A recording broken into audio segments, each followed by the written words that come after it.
Hello everyone, we are from Group 2. So in this video, we are going to present the case analysis on English professional football clubs. So this is my group members, Wilson, Adila, Hoyal, Angela. Okay, the first issue. From our reading on the case, the article does not mention specific accounting standard. So we suggest that this issue fall under MFRS 101 going concern. Going concern refers to an entity ability to continue functioning and foreseeable in the future. The principle which is provided by the accounting standard is the basics of valuations principle where applied particularly at states in times of financial distress. Besides, the principles appears to be closely related to revenue management issue. Actually, the main purpose of Financial Fair Play (FFP) is to encourage the football clubs to improve their cost management in order to achieve a sustainable balance between incomes, spending and investment. However, the football clubs are still facing bankruptcy risks although the FFP has been implemented. Based on our understanding, football clubs are operating in a fierce competition. The significant transactions in the clubs is transfer player fees that account for a large proportion of the revenue or expenses. Also, in order to maintain those players, the clubs have to pay extremely high salaries to them. Therefore, it has led to the fact that most of the clubs are having financial problems as their financial health is negatively affected by increasing debts and persistent deficits which also cause some clubs having going concern issue and the analysis show that is some of the clubs are operating at risk of bankruptcy. So therefore, we believe that the revenue management issue will be directly related to the going concern assumption. So uh, the second issue falls under MFRS 107, statements of cash flow.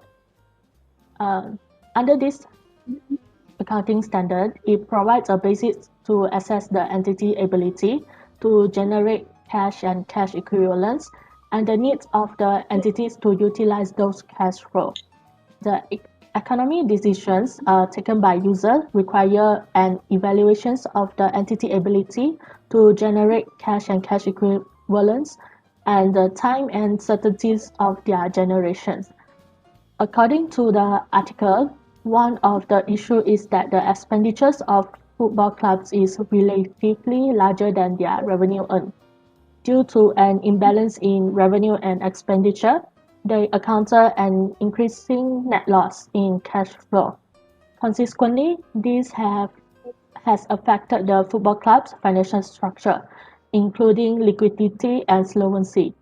As we have mentioned above, most of the clubs have negative working capital due to the large payroll expenditure, which means that a significant number of clubs are experiencing severe financial problems because they cannot cover their debt-related payments in the short term. So those clubs might face financial difficulties in paying financial debts even though their broadcasting rights payments are increasing. The research also shows a negative equity of championship clubs, which means that all championship clubs need to find a way to raise their funds, but it is restricted under FFP regulations. I will continue with ethical dilemma. Okay, since the production function of football is linked to the sport entertainment that is offered of audience during the match, with increased global popularity of the sports, football, and increased revenue generating opportunity. Many of the football clubs, many of the football clubs intend to acquire big name talent. Example is players focus in field and outfield success and building branding club's image. Therefore, over investment in players' expenditure is seen as the only way to bring in the best player in order to compete with other clubs, even if this put them at financial risk. Regarding this issue, financial fair play (FFP) regulation had been established and implemented by Union Europe of Football Association (UEFA) in 2011 to control and restrict the overspending in player wages and other expenditure in order to achieve break-even requirements. The paradox is that the financial sustainability of the football clubs, especially championship clubs, had been worse post FFP that contravened the FFP's objective, which it was designed to improve financial sustainability. Ever since these regulations uh, were they had imposed the penalty for 23 clubs due to various breach of regulation that mostly related to player transfers, fees and delinquent social tax. For example, Manchester City have been banned from Europe for 2 years and handed a Euro 30 million fine for the serious violation of FFP between 2012 and 2016. So the dilemma, the question occurred here is whether the financial fair play exerts its effectiveness. Do do the football clubs really need financial fair play? So now I'll continue with the positions.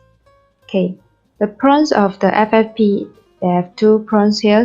The first one is increasing the transparency and reliability of the clubs. It's important that transparency is improved in an ethical and non-deceiving manner to supporters, as they are the ones to keep football industries alive through their financial commitments and interests. Without the supporters, there would be no sponsors, no gates received, and no lucrative broadcasting deal, as nobody would watch the games. So, we argue that it is only ethical towards supporters to improve financial transparency, and it would also beneficial towards other external parties, as this would facilitate rational financial decisions and reduce the informational asymmetries. This definitely supports the broader relevance of the research of this research, as it can be strongly linked to both social and ethical issues. The interest of FFP is for greater transparency around agents' fees and depends on the club to provide future financial info to their respective leagues.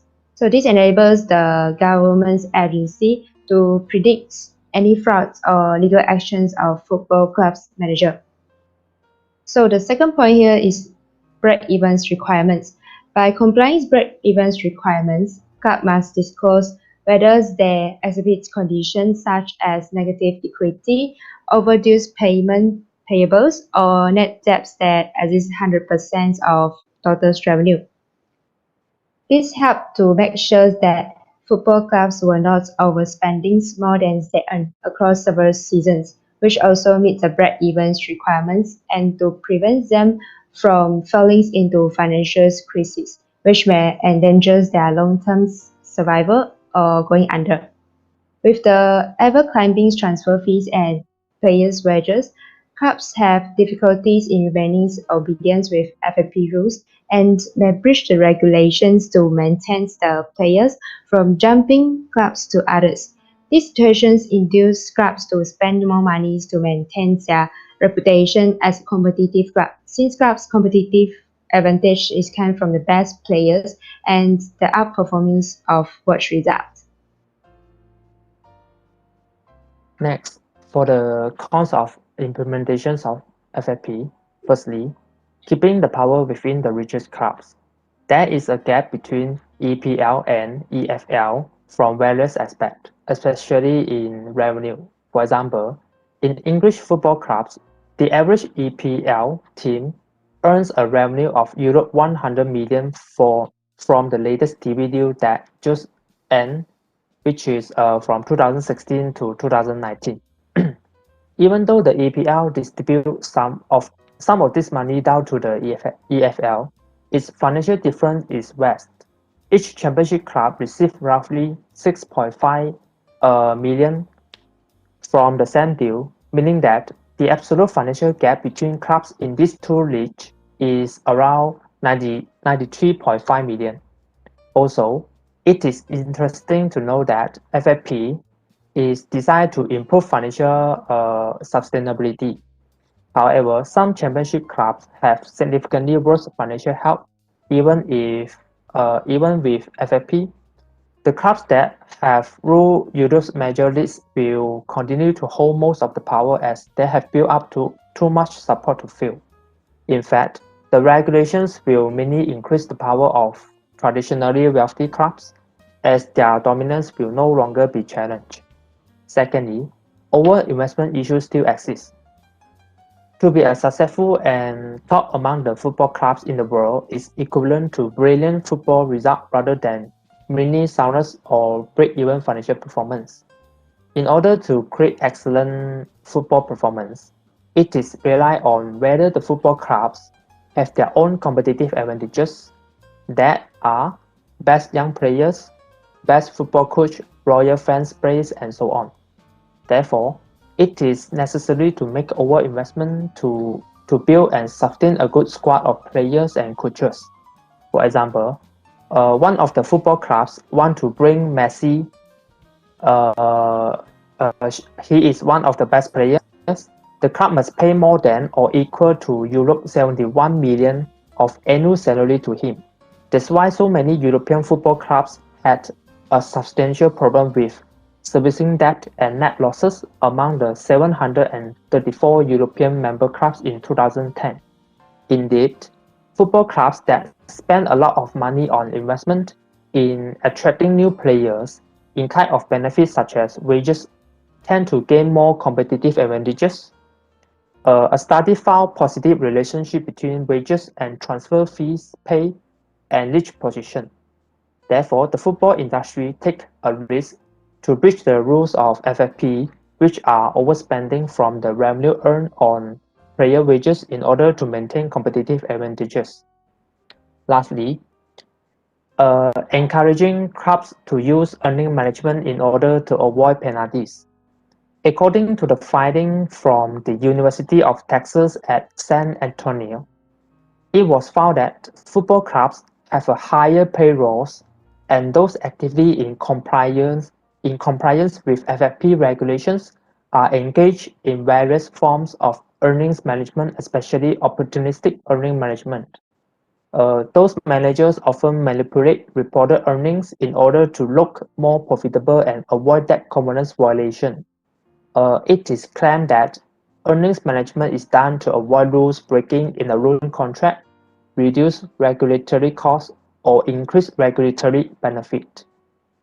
In the accounting aspect, the Sarbanes-Oxley Act has been expected to mitigate opportunistic earnings manipulation behavior by the manager due to the costly sanctions, legal fees, and adverse publicity. However, if the manager switch from one form of earning management to another, and thereby it will avoid some of the rules of enacted legislation. Next, according to the IHU School of Economics and Business Administration article, the scholar used the DACC model to calculate the level of earning manipulation. This model captured the possibility that football managers exercise discretion in order to avoid reporting losses. During 2011, which is the year that we expect football clubs to start manipulating their earnings due to the implementation of FFP, the correlation coefficient, which is strength of the relationship between implementation of FFP and manager execute earning management is positive, which is 0.005096.2. This verifies the argument of the hypothesis which support that the implementations of financial fair play regulations during 2011 is positively associated with the level of earnings management. Next, alternative position. So in our opinion, FFP regulation is moving in a proper direction. So we think that this regulation is still needed in the industry, but they need to create proper mechanism for the enforcement of this regulation within the club's daily operations. So in order to improve the current financial status of football industry. So here are some alternatives to address the cons of FFP. The first one is wage bill limit. This is somehow similar to the salary cap, but it is vastly different as there are many leagues across Europe. So trying to come up with a uniform salary cap would be a huge undertaking to institute and enforce. Even if we only consider the top flight of each league, the difference between revenues for each league varies so greatly that a salary cap could cripple a top league while a salary flow could decimate a less commercial league. But with the wage bill limit, it is more flexible way to manage expenses since the wage bill could increases with revenue. UEFA would essentially review a sample of financially stable clubs to see how much their wage bill is in relation to revenue. So say the average salary to revenue ratio is 25%. All clubs would have to manage their squad and staff to ensure they are paying a reasonable wage relative to their revenue. The second alternative is bright lines rules. UEFA regulators should re-examine the bright line rules within the FFP in order to ensure that clubs are using the proper mechanism to comply with the regulations. This is basically a form of standards and rules where UEFA would come up with for managing expenses and generating sustainable revenue stream. For example, if a police officer failed to inform a defendant in custody of their rights, then the suspect's statements are not admissible in court. Plain and simple, clear and bright. However, if a club isn't making effort to follow the rules, punitive measures should be introduced. Without stressing the need for effective governance mechanism and strong audit quality, the FFP regulation may not be able to improve the current financial status of clubs in the European football industry. The last one is remove sporting sanctions. UEFA will punish not compliance club by levying fines of or banning them from European competitions. However, such punishment do not seem to help the clubs as fines are not in the best interest of any party involved if they experience net loss for the past few fiscal periods. So banning from UEFA tournaments as well is not the best solution for those who breach the FFP regulations. This is because most clubs that play in UEFA tournaments such as the Champions Leagues and the European Leagues rely on the revenue generated from those competitions as a significant portion of annual revenue. So taking this revenue away will only worsen the club financial positions, making it extremely hard to make up the lost revenue. If the goal of FFP is to make clubs more stable, then the result of breaching the regulation should be instructive and not punitive. So that's all from us. Thank you.